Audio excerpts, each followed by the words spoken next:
Bonjour tout le monde et bienvenue au Mon Corvo, voici Kitaro Et voici Kamaltero. et bienvenue dans l'analyse complète du chapitre 948 avec oui, une semaine de retard mais c'est parce que nous sortons de la semaine Mon Corvo Summer Tour. Une semaine incroyable avec des gens incroyables, merci beaucoup d'avoir été si nombreux à venir nous voir, des centaines, rien qu'un demi-millier à notre événement sur Mangarake, puis la Japan Expo, c'était fantastique, il y a eu des échos vraiment énormes un petit peu autour de nous. Les gens en ont entendu parler. Grâce à cette mobilisation, on a fait vraiment entendre parler davantage des fans de One Piece en France, et là c'est vraiment terrible puisque enfin nous revoilà un petit peu une semaine après pour pouvoir parler du chapitre 948 de One Piece, et ne vous inquiétez pas, une vidéo du One Piece Mon Corvo Summer Tour arrive prochainement. Alors bon, on sait très bien que cette review va faire un peu parler d'elle parce que oui, il y a énormément de choses à dire. On va tout vous raconter et cette fois en deux parties. La première partie, ça va être sur les révélations de ce chapitre avec bien sûr l'arrivée tant attendue de Kawamatsu et surtout le masque de Okiku et aussi sa véritable identité. Et la deuxième partie sera bien sûr sur le rassemblement ultime de tous les alliés pour aller affronter Kaido sur Onigashima et qui va donc peut-être conclure le deuxième acte de Wano Kuni.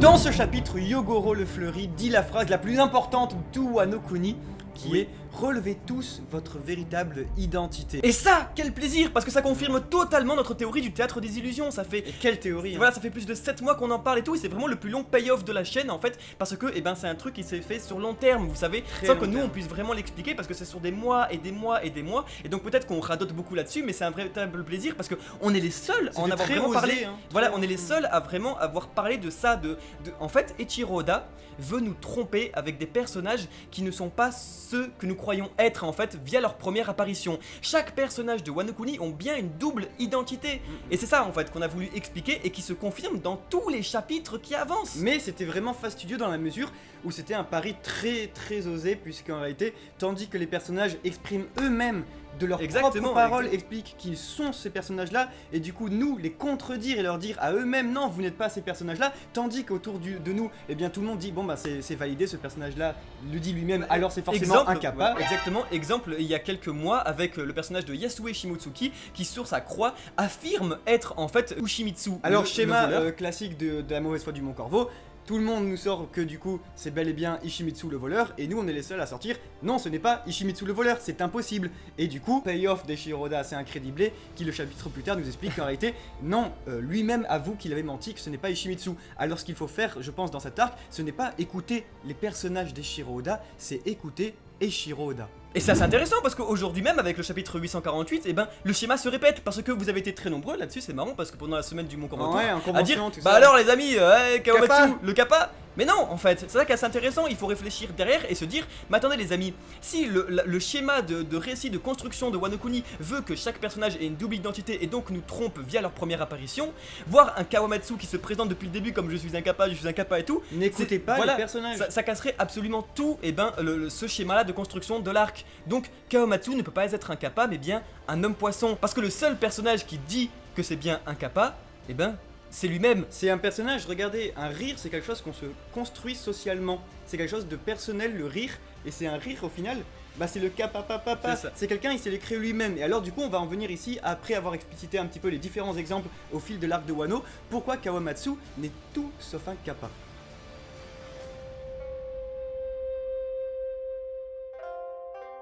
Cela va faire 1 an que nous soutenons cette idée, la voici. Oda a construit son arc de Wano Kuni d'une façon encore jamais faite. Tout personnage porte en réalité un masque et donc une double identité. Comme de véritables comédiens, Wano Kuni s'ouvrant même comme une pièce de kabuki, théâtre traditionnel japonais, d'où le nom que nous avons donné à cette théorie, le théâtre des illusions. Tout commença avec le premier plot twist, Kinemon, qui n'est pas le père de Momonosuke, mais bien son serviteur, et donc le premier personnage de Wano Kuni à présenter une double identité. Puis, Shentomaru s'avéra être Ashura Doji, pareil pour Komurasaki, Iori, Papi Fleury, Yogoro, Tonoyasu, Yasue Shimotsuki, et enfin Kamatsu, Killer, preuve même que les personnages portent réellement un masque, comme Komurasaki avec le Kitsune, ou encore Itetsu avec le Tengu, et Lo avec sa corbeille, ou encore même Sanji avec Osaba Mask. En notant d'ailleurs que tous les Mugiwara sont sur l'île incognito, chacun ayant une nouvelle vie depuis des semaines. Franosuke, Luffy Taro, Zorojuro, tous jouent un rôle. C'est pourquoi depuis des mois nous sommes sûrs au Mont Corvo qu'il s'agit ici de la ligne directive d'Oda pour cet arc, le rendant à la fois tellement fascinant mais aussi complexe. Nous sommes donc persuadés alors que, à l'instar de tous ces personnages qui nous ont déjà été présentés 2 fois chacun, Kawamatsu ne peut pas être un kappa, comme Kyoshiro n'est pas foncièrement méchant, mais en réalité Denjiro le dernier fourreau rouge, et enfin Otoko qui doit être Ushimitsu le voleur. Otoko signifiant homme ou garçon en japonais, dormant le jour et volant la nuit, elle est le profil type. Reste donc à savoir si Oda nous donne raison ou pas dans le futur de Wano Kuni.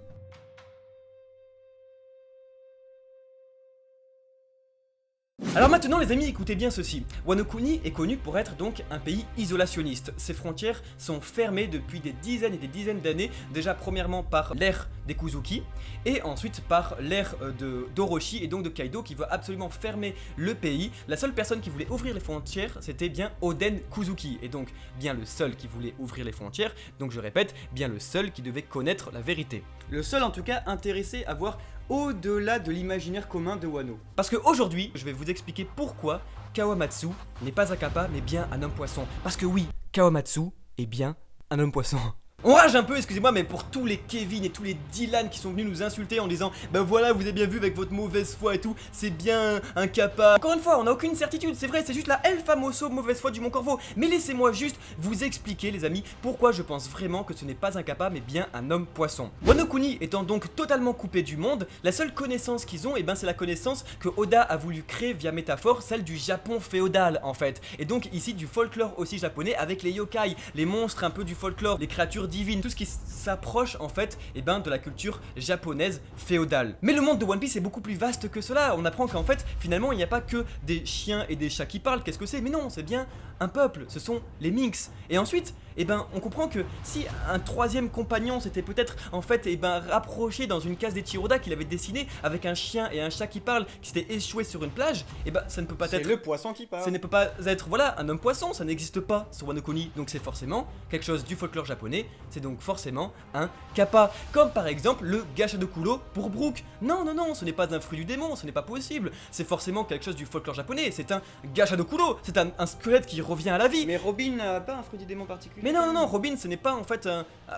non, ça peut pas être un fruit du démon, c'est forcément une ninja en fait, c'est sûr et certain. Mais attendez, ça me fait penser encore même au récit d'Eiichiro Oda pré-Wano Kuni à Kyoto, pour l'événement de Kyoto, qui était quand c'était encore sur Waka Island en 2018, avait dessiné une chimère et tout le monde pensait que c'était encore une fois un monstre du folklore japonais, alors que non, il s'agissait encore une fois d'un fruit du démon de type Zoan mythologique. Exactement, encore une fois les amis, comme Kaido, qui est considéré comme un dieu vivant, tout simplement car c'est un dragon qui vient des cieux. Parce qu'il ressemble aussi à un Ononi, qui est une divinité démoniaque. Et donc voilà, alors qu'en fait non, c'est juste quelque chose qui échappe totalement à la culture japonaise. Et ça, de Wano. C'était expliqué même au tout début lorsque Luffy étirait son bras et que ça, tous les habitants voyaient. Mais alors, s'il y avait un équivalent japonais avec un homme qui s'étirait, et croyez-moi qu'il ne l'aurait pas appelé l'homme au Gomu Gomu no Mi, mais plutôt l'homme inséré ici une référence du folklore japonais. Et ça, c'est exactement comme le chien et le chat qui parlent. On n'a pas d'équivalent dans le folklore japonais. Du coup, les habitants de Wano se sont attardés simplement à dire que c'était le chien, le chat qui parle seulement dans les trois, c'est notre théorie. On pensait que c'était un troisième mix, mais en réalité c'est juste le troisième compagnon. Oui. On pense vraiment, parce que regardez la silhouette, là c'est vraiment la même. Et voilà, c'est pas un mix en fait, là-dessus on s'est un peu gouré, voilà. C'est vrai, mais en fait non, c'est forcément un homme poisson. Et pour revenir à Oden, c'est le seul qui a accepté ça, parce que le seul qui avait la connaissance un peu du monde extérieur, et donc de dire, ok, c'est peut-être des chiens et des chats qui parlent, mais ça doit être un peuple qui doit exister quelque part. Ah attendez, ça peut pas être un kappa, ça doit forcément être je sais pas, un homme poisson ou quoi, mais en fait voilà, vous savez, c'est le seul qui les a acceptés. Il avait donc l'intérêt curieux, la curiosité d'aller voir l'ouverture d'esprit. Et ça, il y en a une autre personne qui est présente dans One Piece et qui du coup, valide tous ces dires. C'est notre perso principal, Monkey D. Luffy, qui lui, tandis que dans la prison, on a du Okiku, on a du Yogoro, on a tout le monde, c'est des gens qui sont uniquement des habitants de Wano. eh bien on a également un Luffy qui est là, pourtant le seul Luffy qui est allé sur l'île des hommes poissons et qui ne comprend absolument pas pourquoi quand Kawamatsu est présenté, tout le monde dit c'est un kappa, c'est un kappa, c'est un kappa, lui il est là mais un kappa.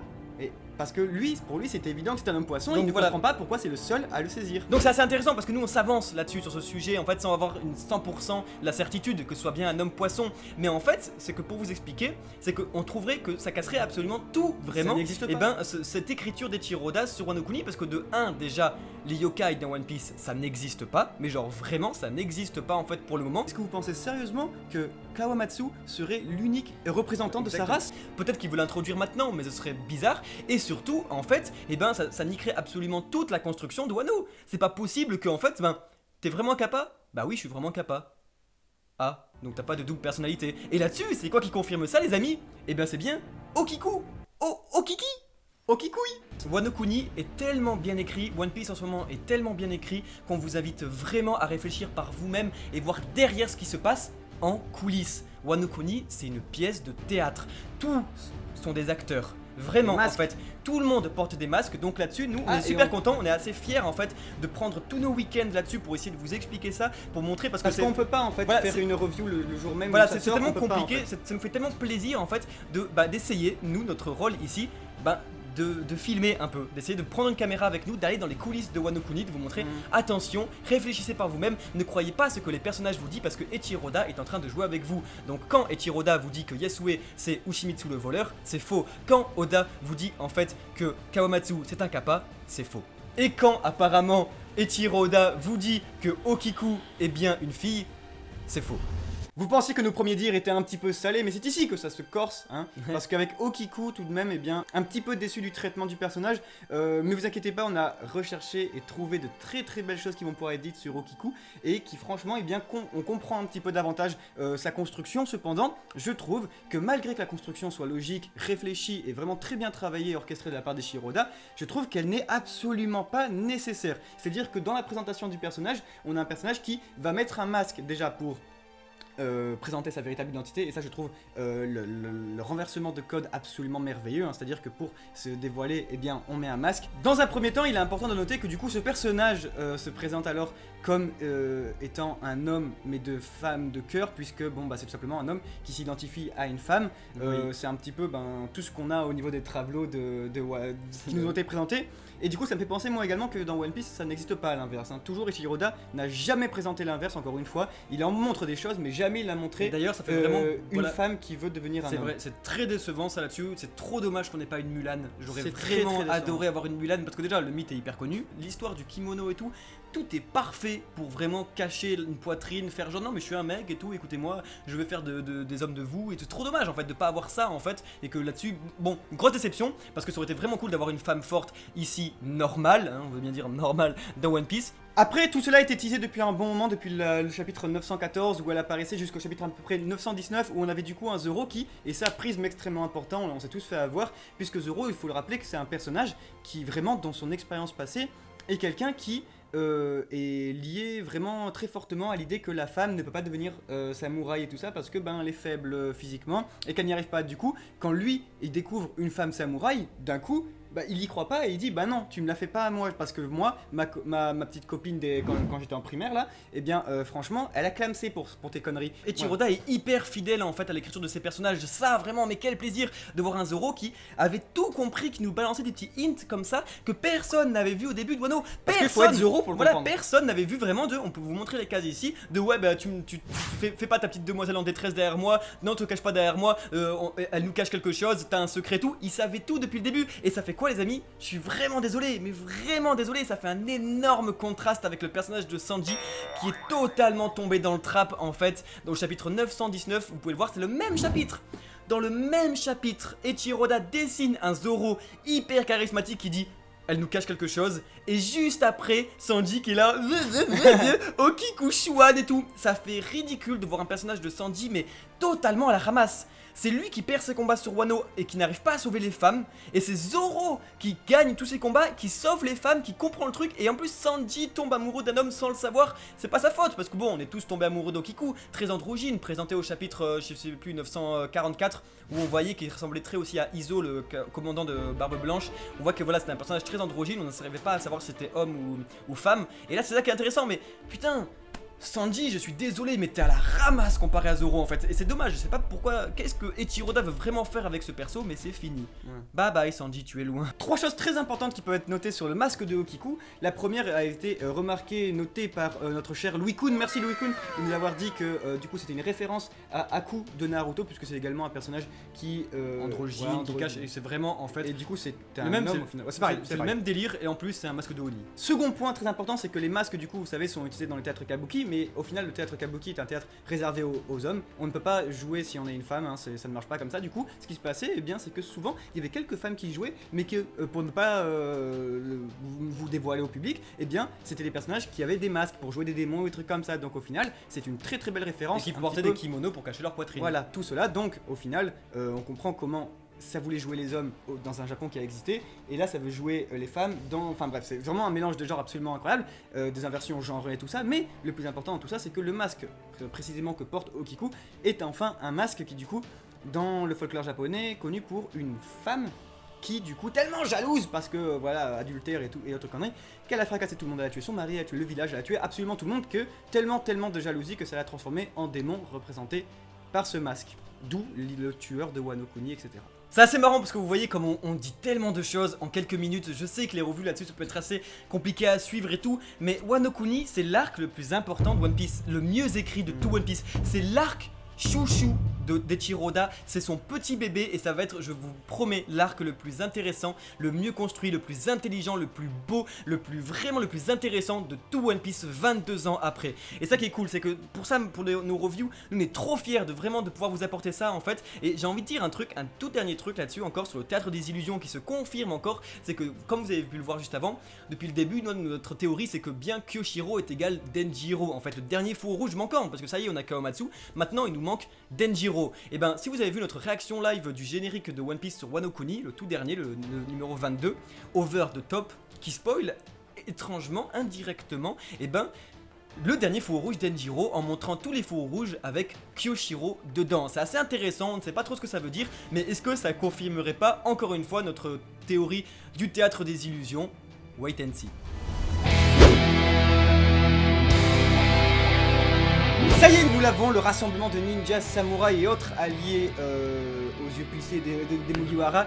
Et parce que, eh bien, c'est ici que va commencer le début de la rébellion, ça va être la Bastille, ils vont arriver avec leur drapeau comme ça. Et Ah mais ça fait vraiment ça en fait, et surtout ce qui est hyper intéressant c'est que déjà voilà on a le bastion de la révolution, si tu prends la Bastille, bah t'as le pouvoir en fait sur le pays, c'est vrai t'as la place forte, le château fort, le truc, pour vraiment créer ta rébellion et aller partir et vraiment bah, finir le taf. Et là-dessus ce qui est hyper intéressant c'est qu'on a une page de couverture à la fin où tu peux largement balancer dessus la musique d'Avengers en fait, tu mets le thème là dessus là, et ça marche trop en fait, et parce qu'en fait on a quoi? On a une femme-homme, on sait pas trop, géante, parce que les samouraïs ils font plus de 5 mètres. On a un énorme ninja difforme chelou. On a quoi? Un petit papy. On a Luffy, derrière on a un homme reine, et à côté on a un énorme homme poisson mi-kappa qu'on sait pas trop, t'es là, tu fais what the fuck? Y'a que dans One Piece que tu peux voir ça en fait, ça fait vraiment un truc, chacun est hyper différent et pourtant ça s'emboîte parfaitement, c'est d'une beauté, plastiquement parlant je veux dire, c'est hyper beau. Déjà la poésie vraiment de derrière Yogoro qui dit mais dévoilez toutes vos identités et que pour les dévoiler ils mettent des masques, déjà c'est hyper swag, ça brise les codes, ça renverse tout et c'est beau en plus, c'est magnifique. Merci Eiichiroda, merci de rendre un arc comme merci. C'est en construction et c'est intéressant. Putain, je le dis dans toutes les reviews, mais on n'est pas prêt pour Nigashima, on n'est pas prêt. Et d'ailleurs, en parlant de ça, il nous reste un petit peu les Yakuza à rassembler, hein, vous savez, les anciens sous la botte de Yogoro, comme ça, ils vont devoir arriver, ils ont l'air stylés, là, l'épouvantail beaucoup C'est ce trop qui va se stylé. passer dans les prochains chapitres. Voilà, ils vont tout fracasser, la prison, etc. Et du coup, ça va créer vraiment l'arrivée ultime, et ils vont dire Road to... j'ai la Shiganshina. Road to Onigashima, et je peux vous assurer que quand ça fera ça, il y a marqué acte 2, fin, on fera oh my god, la baston va commencer, et là, Oden, il y a 15 ans, ça va faire comme ça. Oden, il y a 20 ans, là. C'est pour vous dire à quel point, tu vois, petite parenthèse, Osef, mais à quel point Wano Kuni est excitant parce que je sais très bien que la fin ça va apporter une baston tellement monstrueuse que Onigashima va être détruite, c'est sûr et certain que ça va être un truc, il y aura tous les empereurs et tout, ça va être un truc mais délire, un délire total, on n'est pas prêt. Mais aussi il y a tout le mysticisme de One Piece que j'adore depuis tout petit. C'est vraiment un peu le complot mondial, les secrets enfouis, la découverte et tout ce que tu peux rapporter dans tous les mangas. C'est très Miyazaki, c'est très Château dans le ciel, c'est même très SNK, c'est tous les trucs, tous les secrets. Tu te dis mais qu'est-ce qu'il y a derrière tout ça? Qu'est-ce que nous cache ce rideau en fait? Et Oden, lui, je suis sûr, c'est la clé de ce mystère avec sa femme, qui voyage dans le temps, qui va nous apporter tout ça. Putain, les frissons que ça va être quand on va... Parce que One Piece, t'as des petites infos, c'est génial, mais imaginez et quand c'est on va important en plus de créer tout le caractère development de tous ces personnages comme Kawamatsu quand on les reverra petits, échoués et tout ça, et que du coup on verra que ça va les construire dans un passé super touchant et d'un coup ça va se couper et ils vont se battre contre Onigashima et on aura peur pour eux. C'est ça, on va vraiment... Là on a un caractère development, s'il vous plaît, en tout cas, ne râlez pas sur la longueur parce qu'il le fait parfaitement. Voilà, ne faites pas comme le Mont Corvo, ne soyez pas pressés parce qu'en fait c'est hyper intéressant de voir ça comme il dit, parce qu'on va vraiment enfin craindre pour des personnages à la fin s'il prend le temps de les développer aujourd'hui. Et voilà les amis pour la revue du chapitre 948 de One Piece, on espère qu'elle aura été suffisamment exhaustive et qu'on a abordé un petit peu tous les points nécessaires pour la suite et le chapitre 949 qui arrive la semaine prochaine. Merci à tous d'avoir suivi cette vidéo, c'était Kamaltero et c'était Kitaro, ciao ciao.